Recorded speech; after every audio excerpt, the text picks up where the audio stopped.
This is the LoinersView podcast. This is the LoinersView podcast.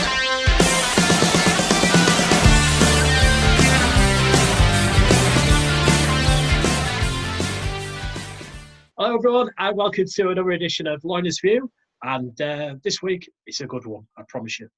With me we have Chris Patrick. Evening, Loz. Hello. And the Cumbrian legend himself, Jordan Walker. Hello, Loz, you alright? Not so bad. And we have two very special guests this week. We have got Ricky Wilby, who is the boss, the Don of New York Rugby League. Hey, Loz. Hello. And we have also got a Super League star himself, Mr. Ryan Brierley from Hull KR. Hey, mate. Welcome along, gents. Right, so how are we doing? How are you finding lockdown? And how bored are we just yet? I'll let you shoot first, Ryan. I know you're super. Well, I've seen you kick in, mate, so I know you're not that bored. Yeah, it's different. Again, I suppose you can't really plan for stuff like this. So the club have been great with us in terms of sending us our programs and just trying to keep ourselves busy. But it was a bit of a shock to us when we kind of heard the August kind of return. Knocked the wind out of a lot of us. We thought also we'd be back a lot quicker than that. So just to extend that training period for a little bit longer, and the conditions explained to us, we're gonna have like a bit of a down week as well. So it's a frustrating time, and just kind of trying to do your best you can, and plenty of time with family at home, which is can be a good or bad thing. I was going to say, have you been given like any indication of like, is it going to be maybe any friendlies, or is it just going to be a straight start into August?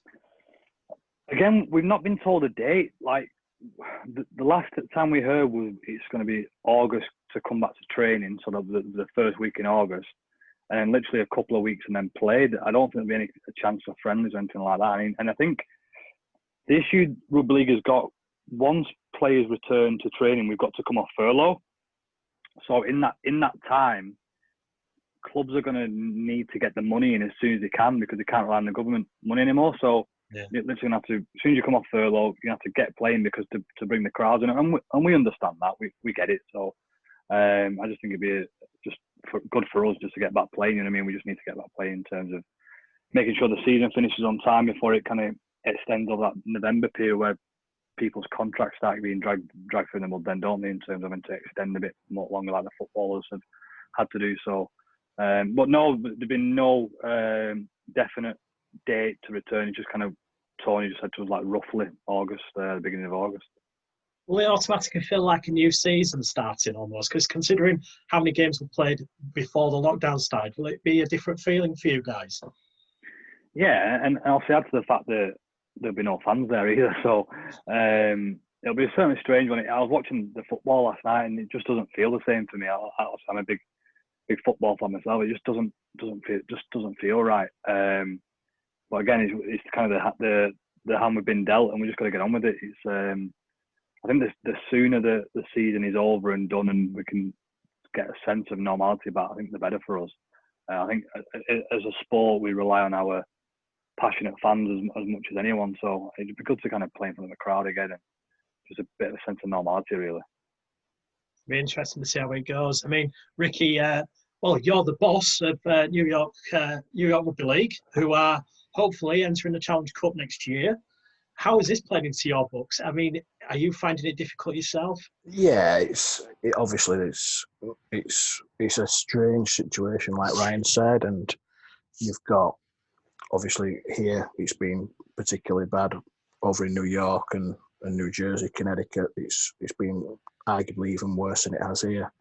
The facts and figures just make really grim reading, and it's just a terrible time for all sorts of people, and obviously thoughts and prayers go out to everyone who's unfortunately lost someone. But it's a really strange time, but it's allowed us to reflect a little bit on where we are and what we're doing, and not get caught up with the momentum that we were building beforehand.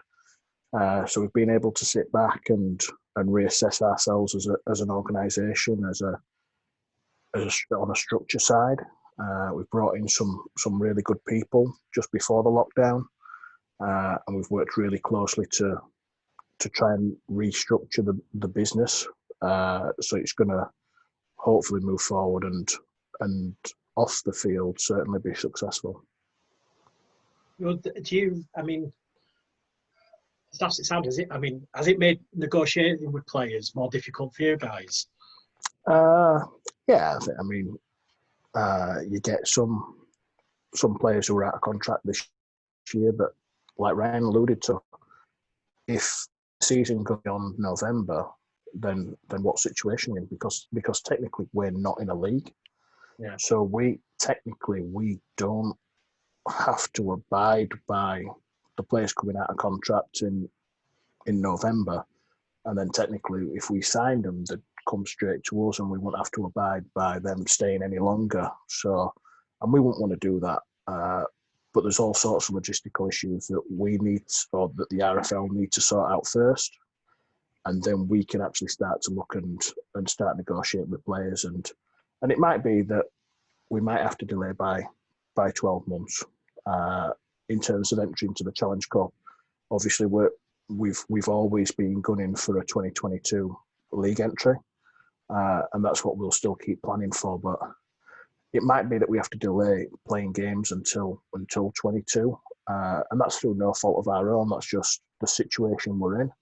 And do part-time clubs really want to be coming over to New York, and part-time players want to be coming over to New York when there's a financial crisis, or when they're on the back end of a financial crisis? Very good point, because obviously with the New York situation, you've obviously got to, the situation that the fans find themselves in. They might not have the money to logistically buy the tickets as well in New York. And I mean, we're having real serious discussions with the stadium on a monthly basis, and the governor of the state, and we've really got to be guided by them. And as it stands at the minute, I think the stadium are looking at how they can, if the 2 metre rule stays in place, that means if you're sat in a seat, no one can be sat 2 seats either side of you. No one can be sat 2 seats in front or 2 seats behind. So technically, you're taking up 9 seats for each person, which is really strange. So it's almost a quarter of the capacity. You're working on a 10% capacity. Yeah. So for that sort of size stadium, for a 25,000 seat stadium, you're working on a 2,500 maximum capacity, and that's for the cost of a rental and working with expenses and whatnot. You'd be charging through the nose in terms of ticket pricing, and that's the same for the NFL and whatever else. So there's a whole lot of logistical issues that need to be sorted well before we even start making decisions on playing games in Challenge Cups and whatever else. There's also a couple of questions that we'd received from people asking about like the NRL teams coming over, or because there have been stories in the media about you talking with some clubs about some pre-season games. Has that gone any further? Or yeah, so we've stayed in good contact with all the clubs that we were talking with. So we were talking to 4 with an idea of narrowing it down to 3. Now it might be that we fly all 4 over in 2 consecutive weekends, and it might be that we play those 4 teams in 2 games against each other on consecutive weekends. So there's all cards still on the table.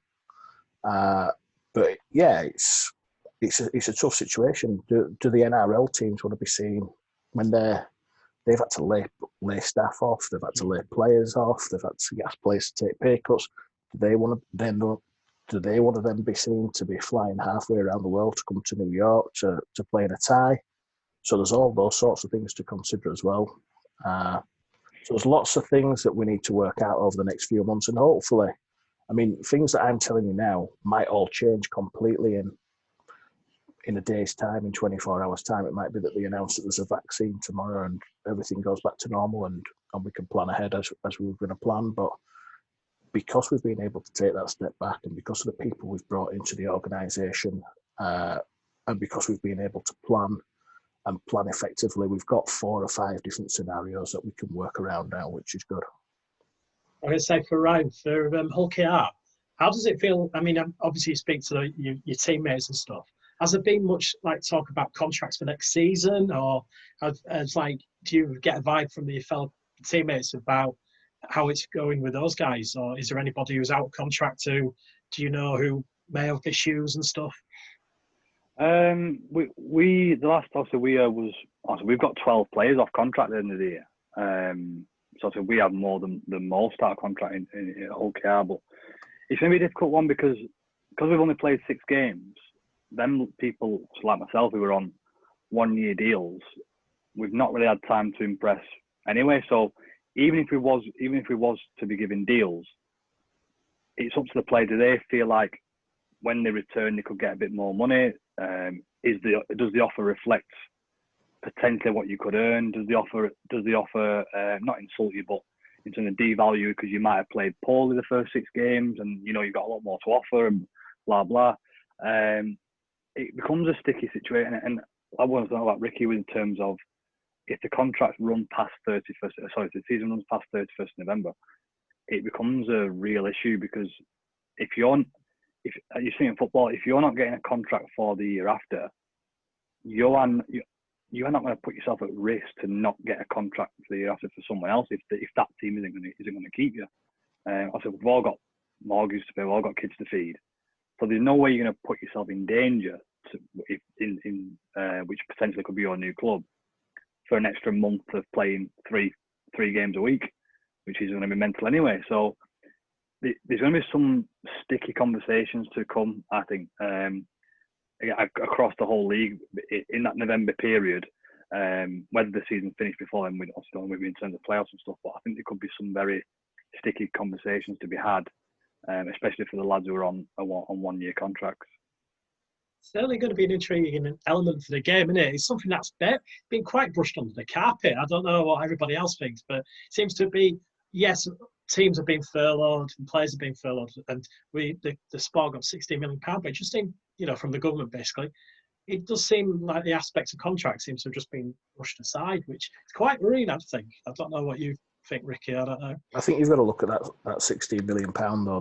That's a loan. It's not a grant. It's not It's not just being given to the sport. That's going to be paid back. So anyone taking a section of that £16 million, it's got to be picking in it. And I suppose no one knows the terms of what that loan's all about. So at some stage, people might be taking that money out, but then they've got to pay it back, and it might be that the loan don't have to be repaid for 20 years. Or like I said, no one knows the real terms of that loan. So until those terms become widely available to each individual club, and we don't need to know what it is, and everyone else don't need to know what it is. But as long as the clubs all know what those terms are, then they can take out they can agree or not agree to take out some of that funding. I suspect that a lot of it might be taken up by testing. I mean, the testing sounds like it's going to cost a fortune. Yeah, I read this week it was going to be a minimum $5,000 per game, like per club. So obviously you can imagine some of the smaller clubs, and particularly those in the Championship, just not going to be able to afford that, are they? Or, well, struggle. And that's only one test per week. And you look at football, you look at the NRL, they're getting tested 2, 3, 4 times a week. So then that comes down to the players and Ryan and his teammates. Are they happy just being a week, or how they feel, and do they feel safe? Certainly, I mean, that's a good point, especially, I mean, with testing, it's going to be, you need to know that everybody is 100% safe as well, especially as we're a contact sport. It's real big kettle of fish, and it does need to be done, say, pretty much every day, wouldn't it? I mean, I know it's a bit of a random question, Ryan, but would you feel safe only being tested once a week, or would you want to be tested every day? Oh, I'd rather be tested every day, but I think rugby league players have learned to accept that we're not going to get looked after, are we? So it's just a case of just go and do it. It's a tough one because you talk about football, and I've got a couple of friends who play football, and they're getting tested every day, and they get the results back that afternoon. So for us, it's kind of like, well, of course we want to be like them and get tested every day, but we haven't got the finances to do that. So then what do? Do we say, oh, we're not playing them, we all get released and don't have a contract? Like we're kind of stuck. So well, we always are. Players are always stuck. So we'll just have to get on with whatever gets told, and like, as you know, rugby league players will just get on with it and just and kind of deal with that, cross that bridge when it comes to it. But it's certainly a daunting, and most rugby league players, they've all got families. They're all going home to someone else. So there's just a potential to pass it on even more. And my biggest fear throughout it all is reading the story from the football, and one of their players got tested positive, and he had to self-isolate for 7 days. But in terms of for any sort of team in the relegation zone or relegation threatened by relegation in Super League, what about if their best player gets tested and they have to self-isolate through no fault of his own? Do you know what I mean? And no fault of the club's own. I just think that becomes a very tricky and sticky subject for certain clubs when we're talking about a global pandemic affecting livelihoods and mortgages and stuff in terms of a sport what we can't really have any control over. Like that's a tough ask. I think the NRL have managed it really well. Yeah, brilliant so far, and I don't think they're testing every day. So I think we can maybe take their model and see what they're doing and try and replicate and mirror what they're doing. And I think on a game day they've got it pretty much nailed down. I mean, you saw what happened last week with the Roosters and Canterbury game, and then a couple of weeks earlier with the Cronulla game, I think, where some of their players had a high reading when they got off the bus. They got tested with a temperature test, and that they had a high reading, and then they just stayed in the room for 15 minutes and then got retested again, and the temperature had come down slightly to a more acceptable level. Right. What happens if like one person contracts the virus, or like especially in rugby league where we're not getting tested as in the UK tested as significantly as the NRL? If someone gets tested positive, they've been in contact with their team for that day. We've been doing wrestling well, I don't wrestle, but the lads have been in wrestle sessions, tackling sessions. So then the whole team has self-isolate. Then the team who they played the week before has self-isolate, because they only start showing symptoms after 2 weeks anyway. And the team, I just think it has potential to shut the whole sport down again, which is an issue for us, for me. Yeah. And that needs, and sometimes I think, like, have we not got a date in place yet because we don't know how we would combat that? Like, because it could happen. It could happen, and I think the longer that the date is put off, that a start date is announced, I suppose that in an ideal world, the closer we get to finding a vaccine. Because as soon as we find a vaccine, then obviously the world goes back to being semi-normal. And obviously with professional sport, I understand there's different rules with certain professional sports to the everyday public, but with this test, track and isolate, say if one member of a squad had the virus, would the entire squad then have to go into quarantine for 2 weeks and all their families as well? That's something that a lot of people don't seem to be mentioning, but is quite relevant, you know. Like Ryan said, he might not show the symptoms for 2 weeks, so does the team that they played against the week before go into isolation? Does the team that they played against the week how far back would you need to follow it? Yeah. So that's why probably that testing model, and Ryan used the football analogy where they get tested and they get the result back that afternoon. At least then it can be narrowed down and isolated.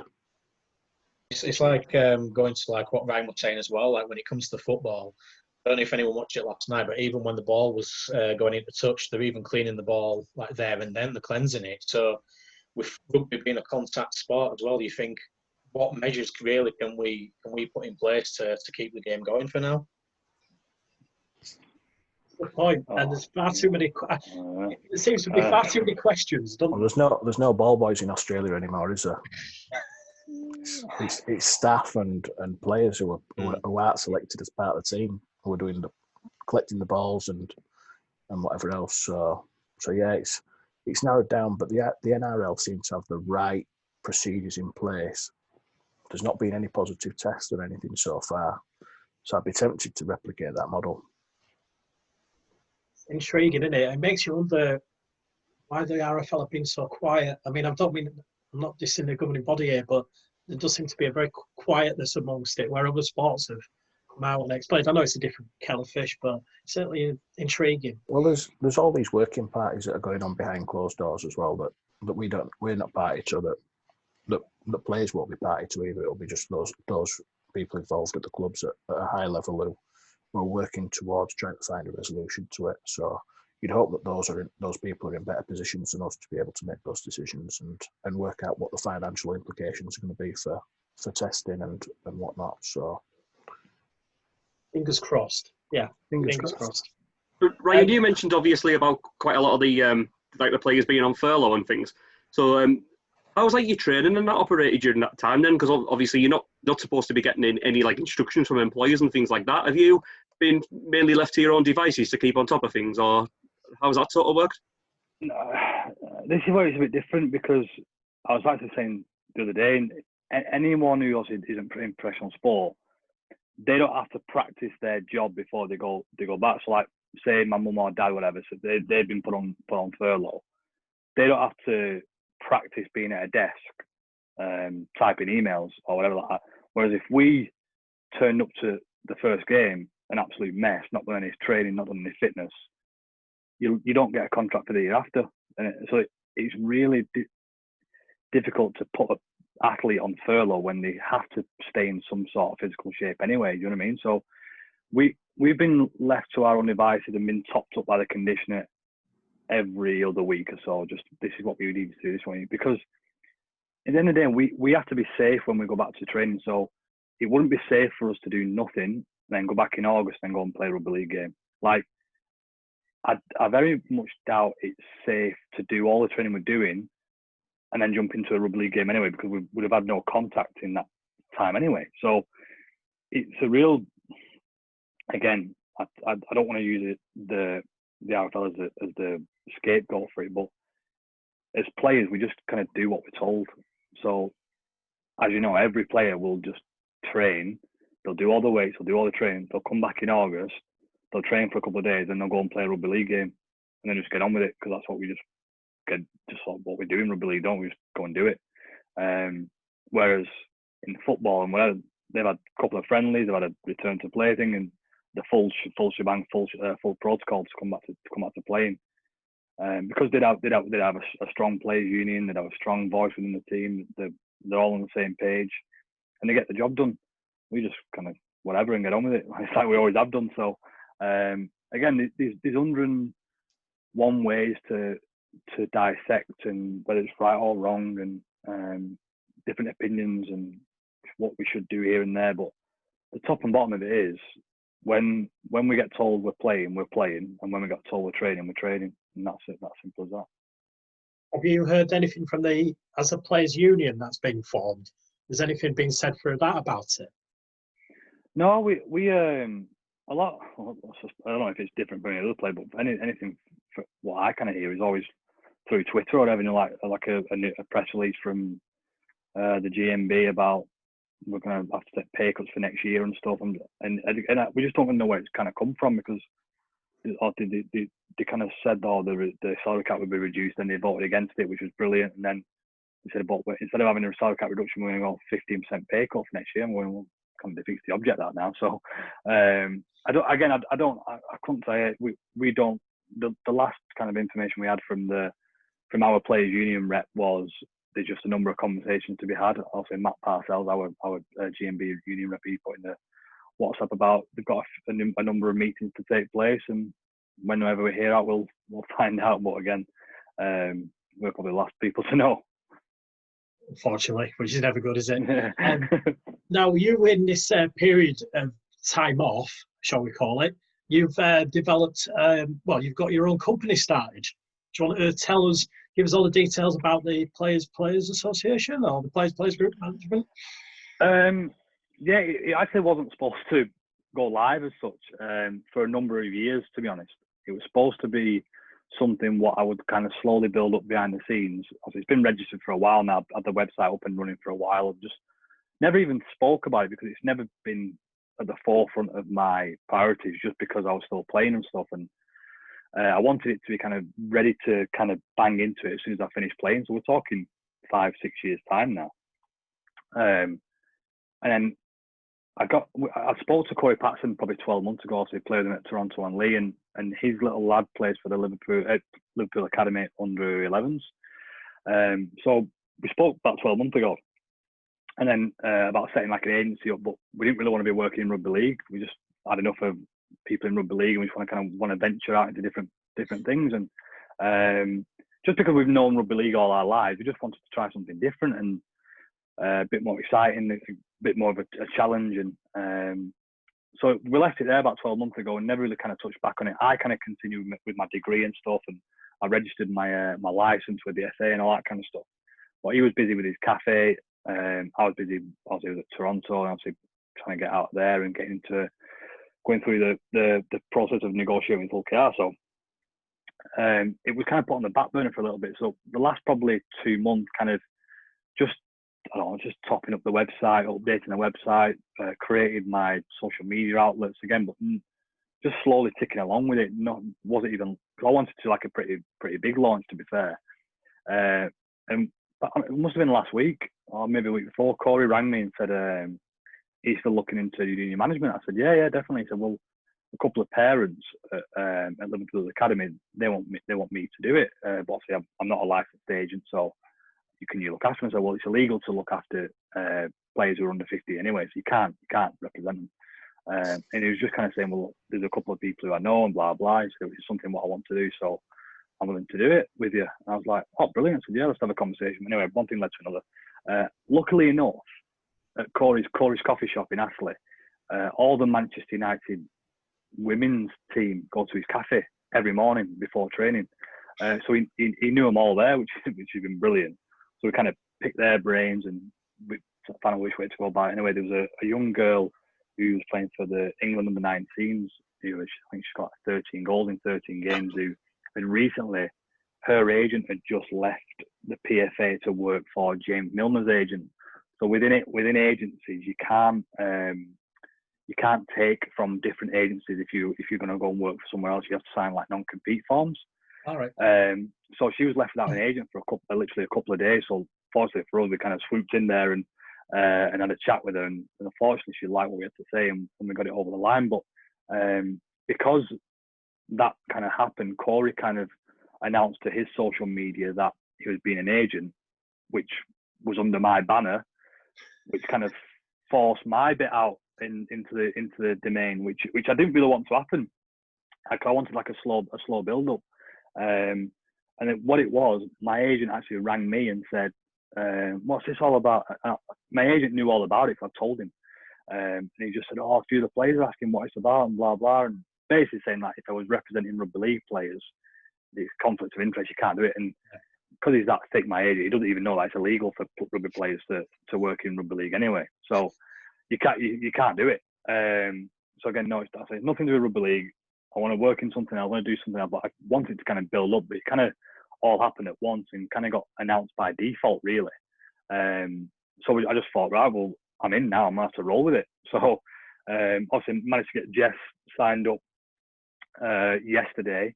And obviously all the press kind of jumped all over it. And originally last week when the press jumped on it, I didn't give them anything because I wanted it to be about my first player who I signed and be about that player. I didn't want it to be about me. I wanted it to be like the agency and the brand and the actual player rather than just like Ryan, the rugby player.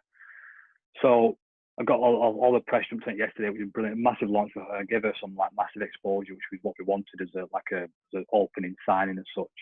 I just think she thinks she's a bit of a gangster, so she likes all the baggy clothes and she likes all the snapbacks on. She thinks she's cool. So I just think it's a kind of a decent fit in terms of something young, exciting. She's young, exciting. Got a really big future ahead of her. Signed her first professional deal with Man City about 3 weeks ago. So she signed a 3.5-year deal with Man City. But it's so weird because we're talking now with Manchester City assistant coach, Manchester City head of football, Manchester City head coach, head of women, head of recruitment. And you're talking about these massive people involved in a different sport, and it's like, God, it's scary at times. Yeah. But then you got to understand she chose you to represent her, and even on the phone today they want to speak to. I do like Zoom calls and Pep Guardiola wants to have all the agents on a Zoom call so we can talk. So I'm thinking, can't be having me on a Zoom call with Pep Guardiola. What's he going to talk to me about?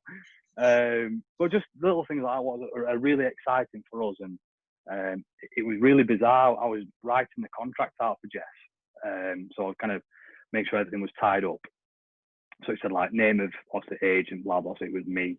And then it says name of player. And I had to write Jess in. And I'm thinking, for the first time in 10 years, that player bit isn't me. It was like daunting, but kind of give yourself the pride as well. So it's something what I'm looking forward to. I obviously went through a bit of a tough time about 18 months or 2 years ago. I can't really speak too much about it, but it was at a time where I was depressed, struggling mentally, wanting to go to sleep because I wanted the next day to come quicker so it'd be over quicker. And just went through a real tough time through kind of no fault of my own. If you ask kind of everybody around me, I don't drink, I don't smoke, don't cause any issues, not a bad person at all. And just for the sake of a kind of a decision where they kind of wanted me to move on and wasn't in their plans. I just think there was a right and wrong way to do things. And also with the way it happened, I kind of having to do all stuff an agent would. I had to ring solicitors, lawyers, agents, governing bodies, sporting chance, RLKs, just everything to do what an agent should have done. I was doing it myself anyway. So I just kind of made a promise to myself that I will never ever let my players go through what I had to go through. I'm going in kicking doors down if that ever happens. So when I kind of sold that to Jeff, I was like, trust me, I will never let that happen to you. And I think that's what she kind of wants, just that honesty of someone who's going to be there. And as an agent, it's not just about like signing them deals. It's just little things like when you get dropped on a weekend, that drive home when no one's with you, it's the most loneliest drive home ever. And you've got to go and tell your family that you've been dropped, you're not playing, and then your uncle from Jersey's flown over for that game. You've got to go and ring him and say, mate, you're going to come over, I'm not playing. Just little things like that, what people don't really take into consideration, where you need someone to be there for you straight away. I kind of felt I was in a good position to kind of offer that to someone and make sure my players would never ever experience the stuff I went through, and I'd always protect them from that. And isn't she also a Hull KR fan? So if she bags a hat trick, does that mean she gets backstage VIP tickets for a game? Yeah, it was funny when I was ringing her and she was like, so where are you living? And she went, Hull. And I went, oh, it's friend. I said, I've got an apartment in Hull, in Beverley. So I said, I play for the rugby team there. She went, yeah, I do know. I was like, all right. So I just kind of made a joke out straight away. But she went, yeah, she said, if you played for Hull FC, I wouldn't have even spoke to you. I was like, all right. So it's very, it's built into him up there, definitely, for sure. You've got to sign now, so you can sign from next year now. Imagine that. I was going to say, because Ricky used to be my agent back in the day. I mean, he used to charge like a KFC occasionally or a pizza. So, yeah, isn't that true? You're looking at me looking like, sure, yeah, it's true. Anyway. Or a Nando's. More likely Nando's, wouldn't it? Yeah. All chicken. We remember those days. Yeah, he says. Anyway, so going, I mean, it's one of those things where, I mean, Ricky, you might know this through, I mean, because of your connections. Do you think players nowadays, they plan more into their future than they did, say, a couple of years ago, sort of thing? No, I'm not sure they do. For me, when we've been planning the New York project, we've been really big on working out how we can work with players to get them ready for after they finish playing. So even if they came and played for us for 2 years and then left and went and signed for someone else, we want them to leave as better people, leave New York as better people and better prepared for life after rugby. Ryan, I'll tell you, rugby's a short career, and if we can help prepare them with mental health courses and nutrition courses and personal trainer courses and apprenticeships that help them get into university and take a lead out of football and those, I suppose, more professional sports with a little bit more money than us. But if we can prepare players for post playing, then we've done a little bit of our job as well by making them better people. I mean, sounds crazy to ask, but do you think if we sold it, I mean, the younger kids you see coming into the game, they obviously see the rugby aspect as being the main sport and their main life. It must be a difficult challenge. I mean, obviously, I know you guys both played rugby when you were younger. I mean, I know I attempted to play rugby when I was younger. Yeah, cheers, Ricky. Literally, like, and you kind of always think your career will be rugby league, but you're right. It's a, 10, 15-year career, if that. And then it's not like football where it's almost, if you don't make it, you don't make it, do you? Or sometimes, I don't know. Ryan's lasted a bit long. Ryan's will last a little bit longer than that. Hiding out on the wing. It's refreshing to see though that there is that support for where people who rugby league doesn't work out for. Like my old man, for example, signed for Salford back in the day, but had a car accident and broke his neck and could never play rugby league ever again. But because that was going to be his career when he was at school, he just didn't put any effort into thinking he was going to be a rugby player. There was never that fallback for people. So it is good to see that clubs work with kids these days quite a bit to help them prepare for incidents like that. Really. Yeah, I mean, in an ideal world, I suppose I've got a perfect example. A good friend of mine left school and signed pro with scored the winning goal at the Millennium Stadium to get him promoted obviously 10, 15 years ago. But he snapped his ACL and couldn't play again. So in the while he was coming through the scholarship and whatnot, he did an electrician's course and ended up fitting alarms for Morrison's for his own company, and ended up making an absolute shed load of money just working out that way. And it's, for me, if you give players a trade, I mean, not just personal training, but barbering or IT or, I mean, give them something that's away from the game, then they've always got something to fall back on, and it's always useful, it's always handy, and they might never use them qualifications, but they've always got it just in case. It's mad what some players have ended up doing since they've retired, mind, isn't it? You wouldn't have Adrian Morley down as a recruitment consultant, would you? No, or look at Kieran Cunningham. Kieran Cunningham's selling electrical goods and whatnot. So, I mean, so these are two greats of our game, and if they played football, they'd have been made for life, and they wouldn't have to go out and work and whatever else. So, yeah, it's a way that we need to look after players.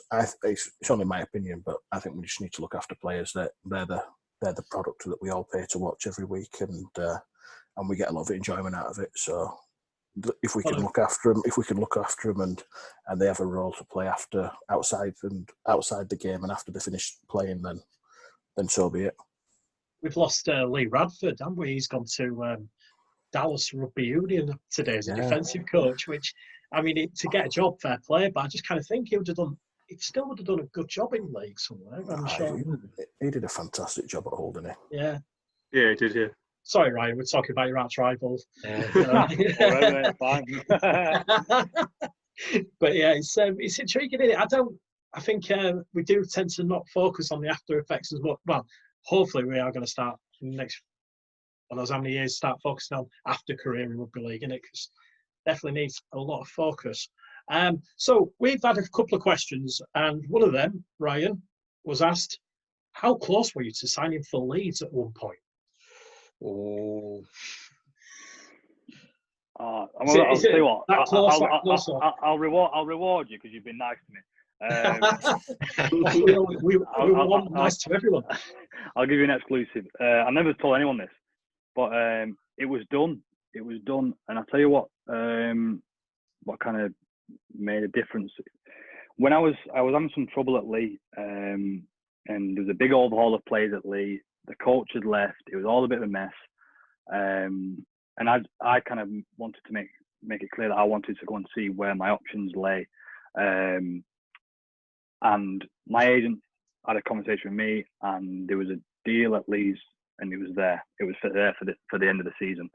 But when I was going through the stuff, it must have been May time, or maybe a little bit earlier, possibly, I don't know.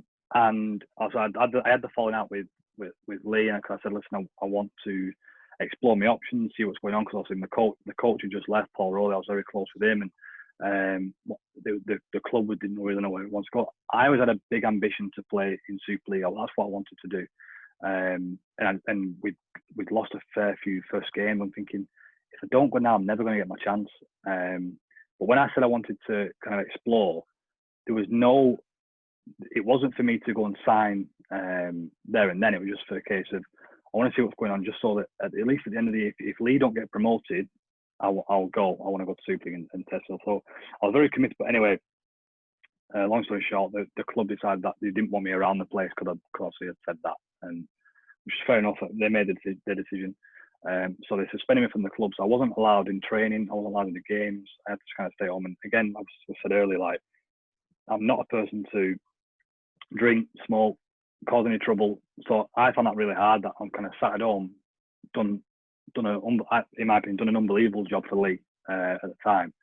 And being treated like that, I'd have only been like 22, 23, and just didn't know how to handle it. Like, thinking, what's going on here? My phone's blowing up massively. So I said to my agent, I said, can I go to Leeds earlier than at the end of the year? And he was like, well, I can ask for you, not a problem.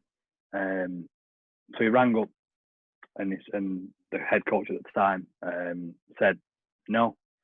He said, we don't want him. We want him at the end of the year. So it's all set for the end of the year. So that's where we're going to have him. So he's like, right. He said, you just want to let you know, like, Ryan's head's all over the place at the moment. He doesn't really know what to do. He's not playing. Like, can you at least give him a ring just to see how he is, and just give him that comfort that you're looking forward to having him for next year.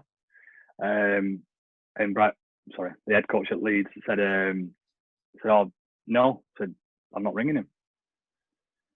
So I said to me, I said, well, does he really want me? Or he went, oh yeah, he wants you definitely. He said, but he won't ring you. He's not getting involved in all that. I said, well, I'm struggling. I've made a commitment to come to him at the end of the year.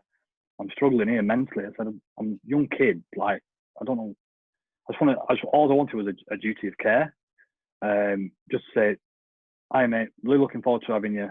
Stick in there, because no matter what you do, you're still coming to us next year, and things will be fine, and things will work out. And that's all I wanted, because I was looking at apartments in Leeds to buy in Leeds near the training ground. So looking at buying apartments there, nearly put a deposit down on that. So I'm ready to do it for the end of the year.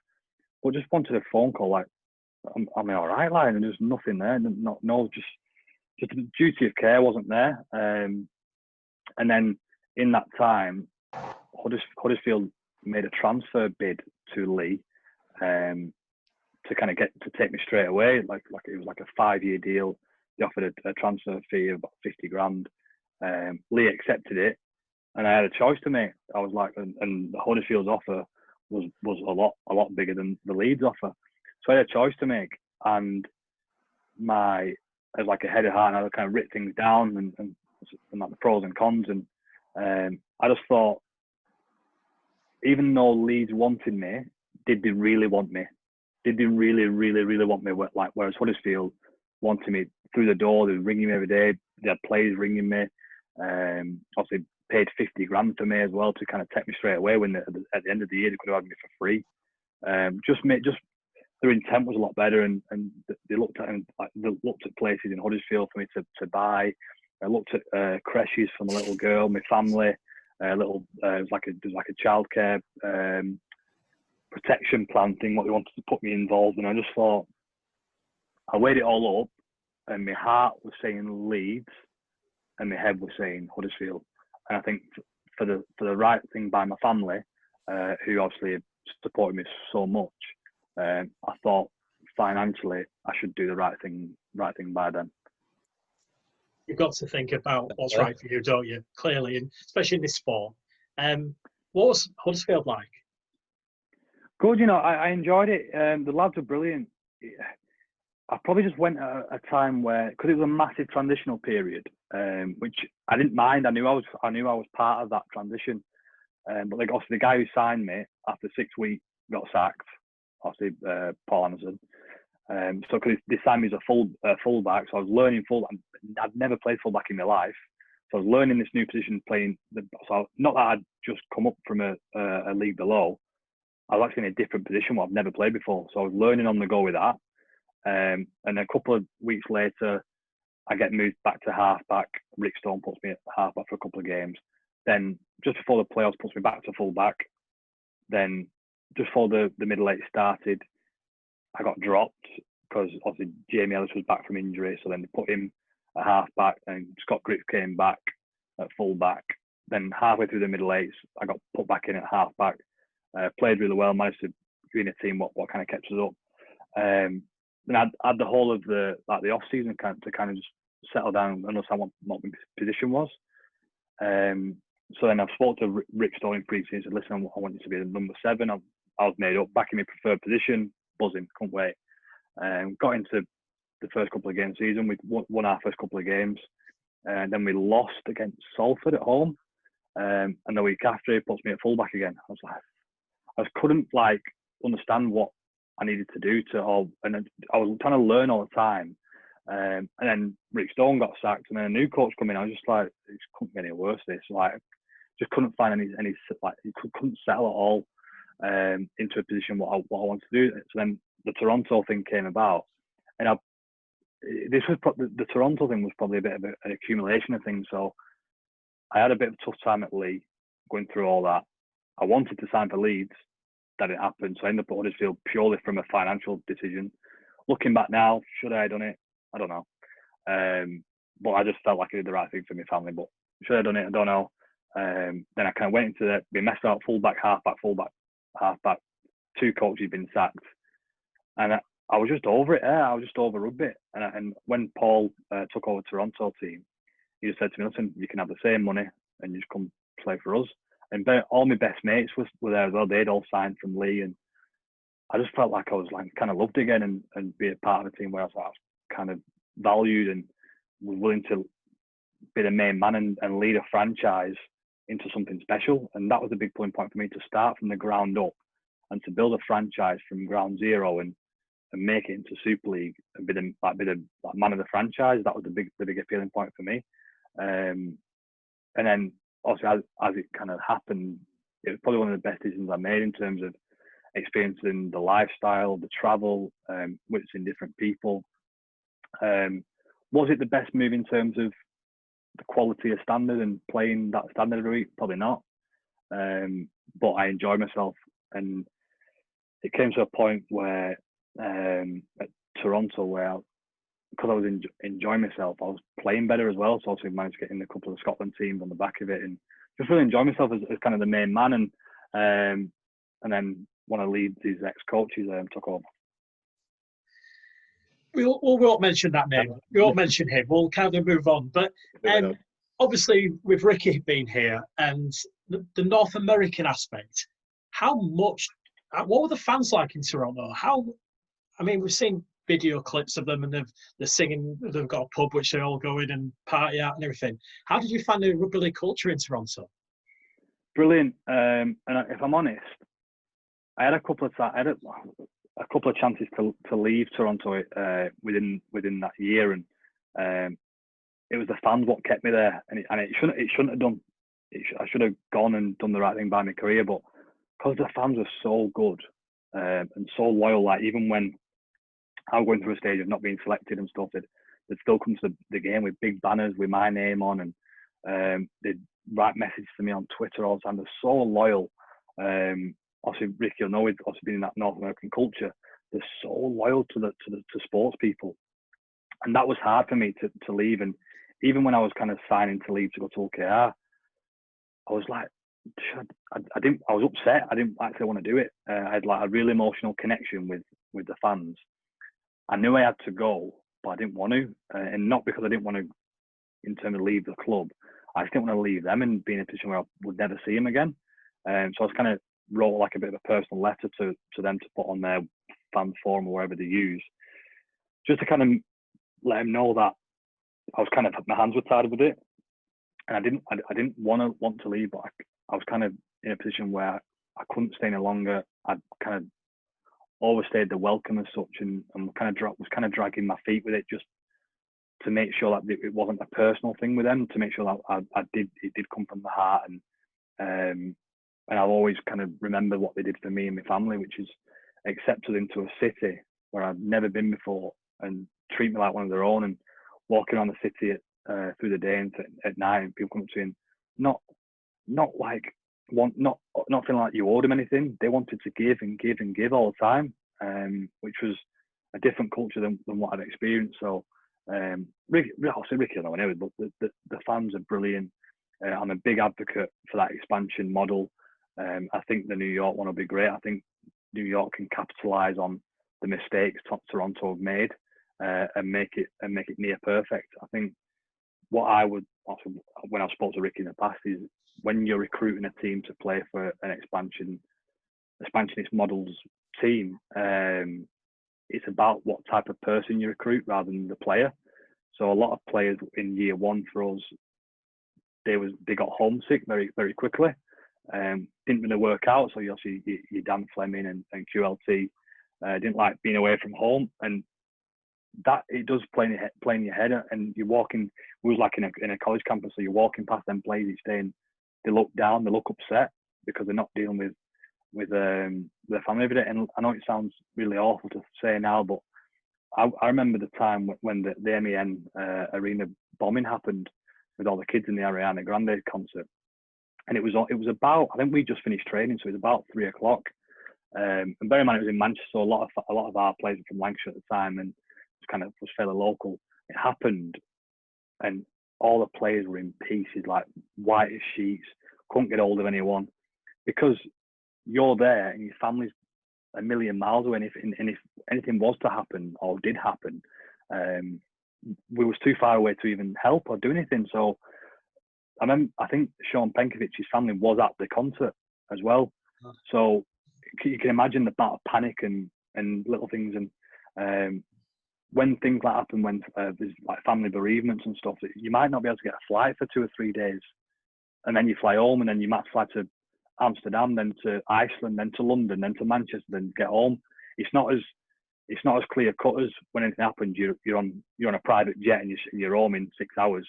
It's not as simple as that. So I just think, obviously Ricky's nailed it anyway, but in terms of people, if people want to set up an expansion model, there is a lot of things to consider. It's not about get a load of money, get the best players, and set up in a big city.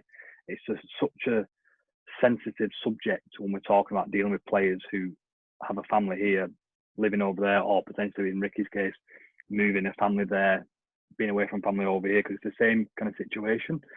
So I'm a massive advocate for it. I just like to see things done right and done properly. The New York bid, or the New York proposal and club project, Ricky, you've actually said that you are going to have all the players living in New York. Is that correct? Yeah. So the idea is that we decamp to New York in November and start pre-season, and pre-season's done over in the States. Obviously, it gets quite cold around January time, so that's where we look at logistically. Do we go down to Florida, or do we go to Utah, or somewhere of sunnier climes for a few weeks while the bad weather covers North America? But it don't get quite as cold as Toronto in the winter, which is useful. So it means we can start playing home games in February. It's cold, but it was cold here as well in February. So yeah, it's cold, but it's cold everywhere across the UK as well. So that shouldn't put people off. But yeah, the idea is that we'll base everyone in New York and in the States for pre-season, and then we'll play 2 games at home, 2 games away. So we'd come over here, stay in the city of Liverpool for 10 days, play 2 games, and then go straight back. How do you? Sounds a really odd question to ask, but is it all the operational side of it all going to be in New York, or are you going to have an operational side in England as well, or is it just going to be? Are you going to have everything in New York? Yeah, so we'd have our head office and whatnot over in New York, and we're talking about potentially setting up some sort of some sort of bar, so maybe a sports bar, or partnering with a sports bar to have that as our home as a secondary income. So that would all be over there in the States, but we'd have certain people that could replicate a job over here. So maybe some part-time or some volunteers. So someone who can look after the press so our press officer doesn't have to fly backwards and forwards. We'd have a kit manager over here in the UK. So we'd have to fly a kit manager over, and we'd have to fly thousands of dollars worth of kit backwards and forwards and whatever else. Have a kit or a number of kits here in the UK, a number of kits over in the States, and just hopefully marry the two up so that everything's in place, so that everything runs swimmingly. And for everybody who's listening, where can they buy the kit or the New York? I've got to get you a plug-in, mate. Come on. I think it's vx3.com. I should know that off the top of my head. No idea. I can put you under pressure there, you know. Yeah, thanks for that, Laurie.